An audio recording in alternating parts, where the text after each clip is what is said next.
News at 11. Good evening, and thanks so much for joining us. I'm Jennifer Abney.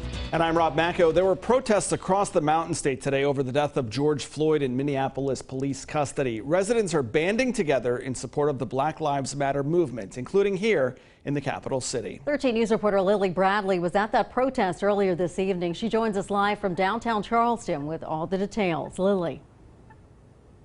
Well, Rob and Jennifer, this intersection behind me is quiet now, but that certainly wasn't the case just a few hours ago, as dozens of protesters took to the streets to voice their concerns.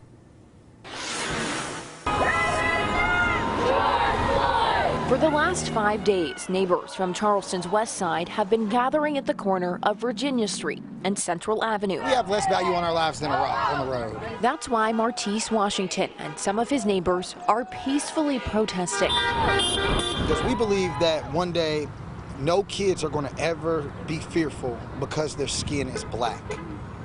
It's really a shame that you have to be scared because of a skin color. They are aware of the bigger protests happening across the country and even in the Mountain State, but they believe change happens in their backyard with their children. I think the election should be about respect.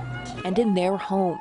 I have kids, you know, I'm a neighborhood mother, or the kids come to my house, things like that. I have to fight for myself, my father, my family, my kids, and the kids of the community where I live at. So I have to make the first step at home, because it starts at home. So each night they stand on the corner, holding signs and chanting before marching. Quit killing us! Protesters then marched their way through downtown Charleston, blocking this intersection for 8 minutes and 46 seconds to honor George Floyd. They aim to stay peaceful, but sometimes things get intense. Later, Charleston police standing by to ensure everyone stays safe, stepping in to block intersections and direct traffic as protesters march on. What I'm hoping is people open up their hearts, their minds, and their ears.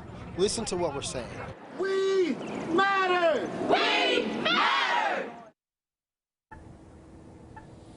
Now, Ty Kant, the chief of the Charleston Police Department, stopped by that protest earlier today. He was talking with protesters, shaking their hands, listening to their concerns. As for those protesters, they say they'll continue protesting and marching through the rest of the week and into the weekend. For now, live in Charleston, I'm Lily Bradley, 13 News, working for you. Back to you guys in the studio.